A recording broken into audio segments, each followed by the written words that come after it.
Hello everybody, this is Jeremy here. It's going to be reacting to Death Battle Lucy from Elfen Lied versus Carnage from Marvel Comics. And I know a lot of things from Carnage. I know that he's a lot more dangerous, a much more dangerous symbiote than Venom is. And I'm not sure if Lucy will be able to win, because all I know is that she has those long, invisible arms, but that's basically it. And I'm pretty sure Carnage has like taken some hits, like from like a nuke when Deadpool shot with a rocket and he managed to survive. But who knows? Let's get this battle started. If my ex-wives have taught me anything, it's that there's no real limit to crazy. Like Carnage, Marvel's dangerously insane psychopath. Or Lucy, the messed up murder lady from Elfen Lied. Elfen Lied. It's German. Yeah, whatever. He's Wiz and I'm Boomstick. And it's our job to analyze their weapons, armor, and skills to find out who would win a death battle. Oh! Okay, Cletus Cassidy didn't have the chance to be a well-adjusted adult because his entire family was already crazy. While Cletus was just a boy, his father got sent to jail for killing his mother. Which he did because she had tried to kill Cletus. Which she did because Cletus had tortured and killed her dog, Fifi. Well, go Miss Cassidy. Wow. All dog murderers deserve death, even if they're 8. Right, Jack Spaniels? Good boy. Oh, and Cletus murdered his grandma, too, because she was kind of a bitch. He didn't stop there and wound up burning down his own orphanage. Years later, he was finally arrested and convicted for 11 murders. You mean the 11 murders they knew about? But while in prison, Cletus found that he wasn't alone. In fact, his cellmate just so happened to be Eddie Brock. Who you may know is that creepy guy covered in black ink called Venom. That ink is actually a symbiotic alien known as a Clintar. This symbiote bonded with Eddie, transforming him into a powerful and violent rival for the friendly neighborhood Spider-Man. But what Eddie didn't know was, it was pregnant. Time to go out for cigarettes, Eddie. Well, symbiotes actually reproduce asexually. When Eddie became Venom once again, the symbiote sort of oozed out its spawn and left it there. Just like me and my dad. Well, this new symbiote immediately attached itself to Cletus, but unlike the Venom one, it merged through a cut on his skin, creating this suit made out of blood. Ew. That doesn't seem sanitary. And together they became Carnage. A fitting name for a psycho mass murderer. Cletus and his new symbiote quickly got up to what they knew best, creating maximum carnage. Remember that game? It was great. And with his new superpowers, he was a vicious force to be reckoned with. He has the same superhuman strength, speed, and durability as Venom, and supposedly even greater, like a Venom 2.0. He can shapeshift to make all sorts of killer weapons, like axes, swords, and spikes. He can even rip those weapons off himself or launch them at his victims. Dang. Have you ever tried ripping your fingers off and throwing them at people? Because that's just kind of what Carnage does. The symbiote can also reach out with dozens of chaotic, blood-soaked tendrils, perfect for strangling the people he doesn't want to see anymore. With a single touch, Carnage can infect a person with a portion of his symbiote, controlling or torturing them at his leisure. He has unbelievable regeneration, and even if somebody finds a way to disable his suit, the Carnage symbiote lives inside his bloodstream and can come back out through something as meager as a paper cut. Also, the symbiote literally sees everything around it. It's kind of like wearing a suit made of eyeballs. But let's say you're able to dodge his projectiles, outrun the tendrils, and get out of sight from the eyeball suit. You're still not safe. He will catch you, because he can sprout wings and fly. What the hell? Since when? Since realizing that shapeshifting is a really, really useful ability. So he's able to fly, he's totally aware of everything around him, and he's full of blood? This guy's like a giant mosquito of death. Sure. Carnage has said he's at least 10 times faster than the average man. But that's pretty modest, because Venom has shown he can move fast enough to catch up to a bullet after it's fired. And Carnage is frequently shown to be as fast or even faster than him. This puts Carnage over 1,500 miles per hour. over twice the speed of sound. He's lifted a 50-ton tank, and he can overpower Spider-Man, whose best supported strength feat was lifting that giant machine thing that weighed as much as a 1965 locomotive. Which would put it around 130 tons. And you know those weird tendril things crawling around his body? When he wanted to find a missing journalist in New York, he climbed to the top of the Empire State Building and just stretched them all out over the city. He found her by this coastline, and this building nearby looks a lot like the consolidated Edison plant between 14th and 15th Street. That's about 2 miles away. And as a thank you for saving her, she shot Carnage in the head. Well, fine. Save your own ass next time, lady. Well, I It can't was believe it. fine. Carnage's durability doesn't come from a sturdy build. Instead, his form is malleable and somewhat fluid. Technically, his human body still exists somewhere in that mass of blood, flesh, and writhing tentacles. But even when he's hit by a train, struck by missiles, or blasted apart by a tritium bomb, he can always just pull himself back together. Wow. So long as there's a piece of him still around. Given the size of that blast, it looks like Carnage survived a blast worth 125 tons of TNT.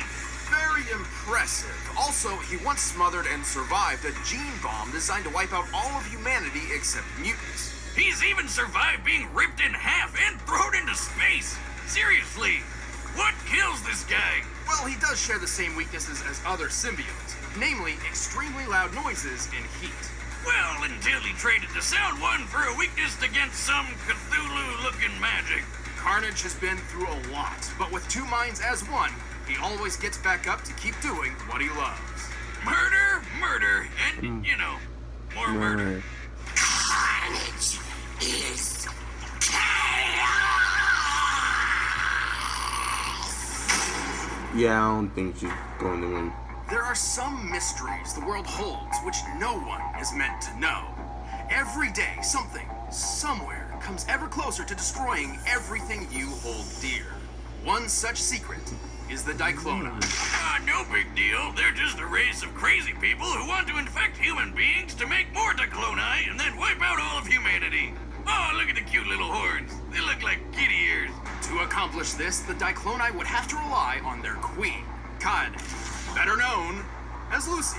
Luckily for everyone, some important people figured this out and captured her. And now it's time for your only warning. Right, Lucy's methods, let's just say they're not for the faint of heart. And Yeah. let's also say that those lucky important people were about to get very, very unlucky. You know, that scene is fucking bloody. Jesus Christ, what's happening? To truly understand, let's take a step back. As an infant, Lucy was abandoned by her parents and left alone to suffer a life of constant discrimination. It was the horns, wasn't it? Right, even the average kid hates growing up in an orphanage, but it was especially painful for her. Until she found a stray puppy and decided to take care of it. Until That some kids adorable little decide to critter and her listen became to best them. friends. Jesus. And then the other kids from the orphanage went out and beat it to death and forced her to watch. Yeah, I think, yeah, they kind of did it. Well, no shit, she wants to kill everyone. Go ahead, Lucy. Tear up those little bastards. Yep. Payback's a bitch, ain't it? Whoa. Damn. This was the first time Lucy unleashed her psychokinetic vectors. As a Diclonius queen, Lucy is meant to use these vectors to infect ordinary human beings with the Diclonius virus. Oh, but she uses them for so much more. For simplicity's sake, think of the vectors as invisible arms which can sprout from Lucy's back. Lucy can use up to 28 vectors with a normal range of about 6 to 7 feet. When she gets really serious, her horns grow and the vectors get way longer and stronger. She can vibrate her vectors at different frequencies, and each level of vibration has different effects. Kinda like that thing that my ex-wife had on the nightstand that I thought was one of those crazy pens. At low frequencies, her vectors can pass through objects with no effect. At a medium frequency, the vectors become solid, like extendable hands, while still completely invisible. These can be used as shields and lift heavy objects. Oh man, if I had those things, I'd be messing with people all the time. Me too. Like tying their shoes from across the room. Also, since this seems to be a thing in this episode, she can fly. It's not really flying, she's just lifting herself off the ground. With the third frequency, Lucy turns her vectors into invisible blades. These can cut through people and bend metal. And with the last and highest frequency, Lucy gets explosive. No, really, at this level, they've finally become visible and can strike with enough force to detonate. Damn, they don't call this chick the queen for Jesus nothing. fucking Christ. Unfortunately, Lucy is not always in control of what she does. Yeah. Turns out she has developed several alternate personalities. Yeah, getting shot in the head can do that to you. That injury specifically created New, a passive, almost childlike persona which exists as a coping mechanism for Lucy's trauma. As New, Lucy would finally find friends and began forging a path toward hopeless redemption. Unlike her third personality, the so-called DNA voice, which constantly whispers in her ear that she's got a job to do. Kill them all, Lucy, before they hurt more puppies. Fucking. She could do it too. Lucy's fast enough to block bullets from a point-blank range. And once, she actually saved herself from a bullet after she had already been shot. Holy. As in, while the bullet was traveling between her skin and her heart. It looks like she's getting shot by an MP5, which fires bullets at nearly 900 miles per hour. With her body type, the distance between Lucy's skin and heart is less than an inch, probably around 2.4 centimeters. Given the bullet speed and the distance her vector would have to reach from her back before the bullet hit her heart, her vector had to move nearly 1,900 miles per hour. That's over twice the speed of sound. She can throw Fuck, a I mean, pen through a they guy's need to skull, adapt the brutal, fucking and even manga. toss this giant Christ, boulder. give him When compared to the this guy, Leonard Bando, Jones whom we know is 6 feet Christ. tall, we can determine the boulder weighs about 75 tons. Her vectors are also tough enough to block a missile from the Air Force. While the exact model of missile is unspecified, it is fairly large and likely an air-to-surface type. I bet it's one of the Air Force's SLAMs, or Standoff Land Attack Missile, built off the back of the Navy's Harpoon missile. In fact, a harpoon is used against a different Diclonius at one point. So this beast slammed into her vector at 500 miles per hour with a 1,000-pound explosive yield, and it didn't even phase her. Even without a vector shield, she survived a pretty nasty explosion herself. Though it did knock her out. Impressive, but how about the Jesus. time she punched through an island? A strike literally Oh compared to my nuclear fucking fusion. God. This kicked up a 100-foot tidal wave Seriously, and a why didn't 9.2 they make magnitude another earthquake. fucking A season level of it? so high, there's only I'd been be, 4 comparable I'd quakes be ever grabbing recorded. popcorn Her and vectors can be as chopping wide as down buildings while and reach watching into this outer shit. space. Except that's about when Lucy reaches her limit. Right. As a Diclonius, Lucy has a few severe weaknesses. Her vectors can be nullified if she's struck in the forehead, or if one of her horns are broken. Also, if Lucy pushes herself too hard, she starts to melt. Kinda like ice cream out in the Texas sun. It's not pretty. She's just a big puddle of goop with a face, but she's still a total badass, even at her meltiest.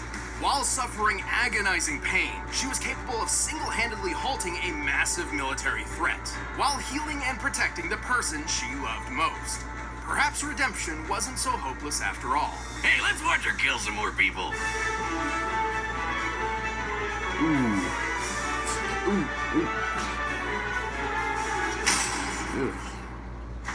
All right, the combatants are set. Let's end this Yeesh. debate once and for all. I'm still thinking But Carnage first, is going you'd to win be this. crazy not to get in on this. Okay, on.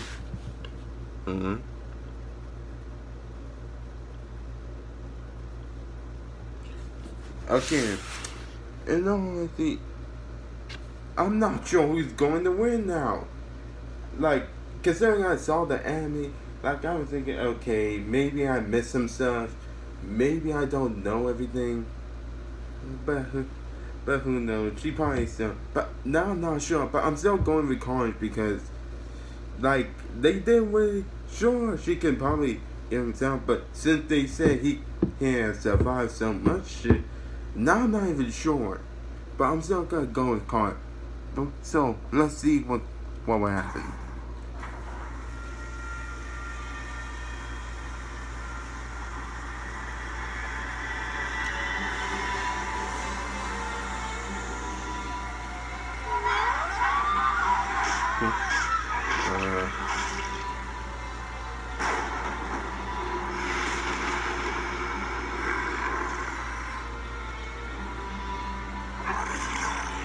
Like that.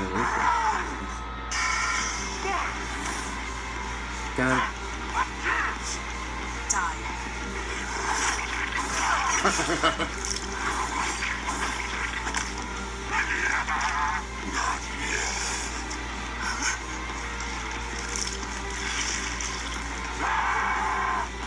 This is gonna be awesome.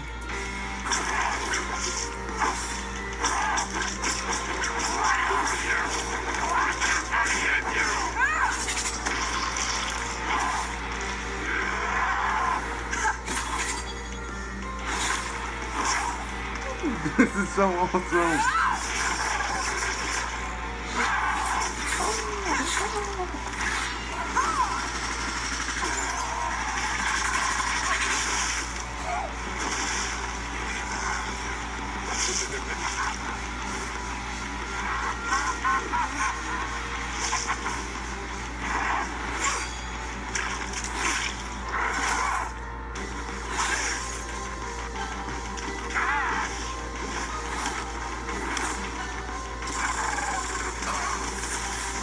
This is so old.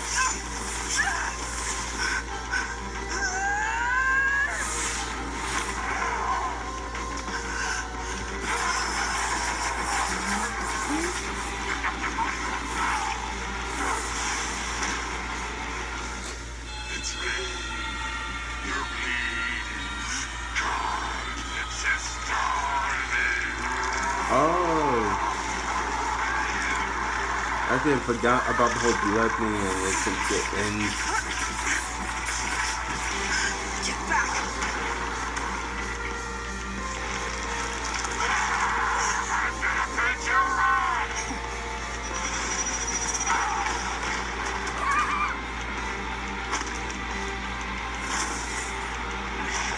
Does it hurt yet? Don't worry. I'll put you out of your misery.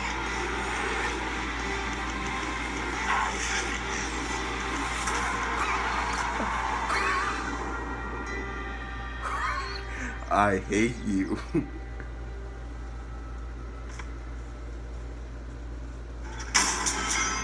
I hate First you. those kids at the orphanage, then Cletus. Lucy really hates doing Okay, chores, I and know for I good lost, reason. but I don't Carnage care. was a That was challenging fucking opponent. awesome. It was incredibly difficult for Lucy to deal any lasting damage against him. He had the durability advantage in the bag, though Lucy fighting as a puddle proved she could take a lot of pain and keep on fighting. Sadly, Carnage came up short in pretty much everything else. Right, Carnage was tough, but not invincible.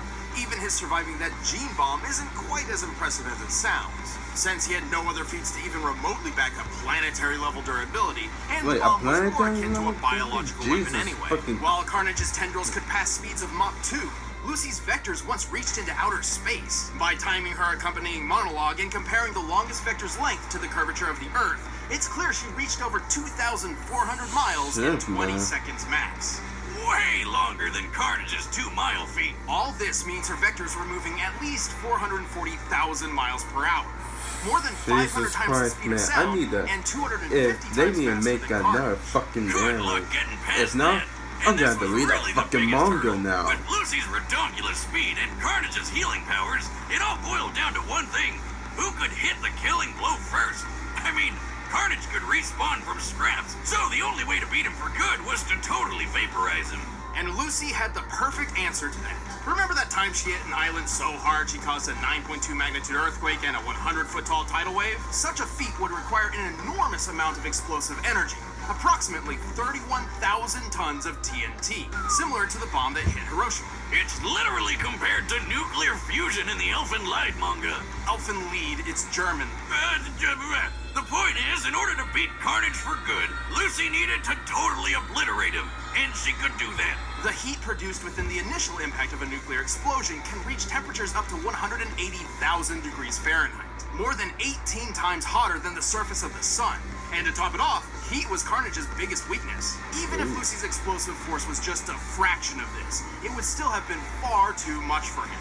She just needed to smack him before he could power through her vectors, which chances were pretty slim for that happening anyway, because there's a bunch of them and they're so damn fast. Hitting Carnage with a big explosion punch was way easier. Cletus and his symbiote may have had the endurance, but Lucy's space-worthy speed, overwhelming presence, and nuclear strength won the day. She dealt the carnage needed for a total victory and took the lead. There, I said it right, Wiz. Happy? The winner is Lucy. In all honesty, I'm not even mad. That was fucking amazing. the animation, the fucking banter. Oh my god, that was awesome. Hope you guys enjoyed my reaction, because I sure so enjoyed this damn video. And I'll see you guys next time.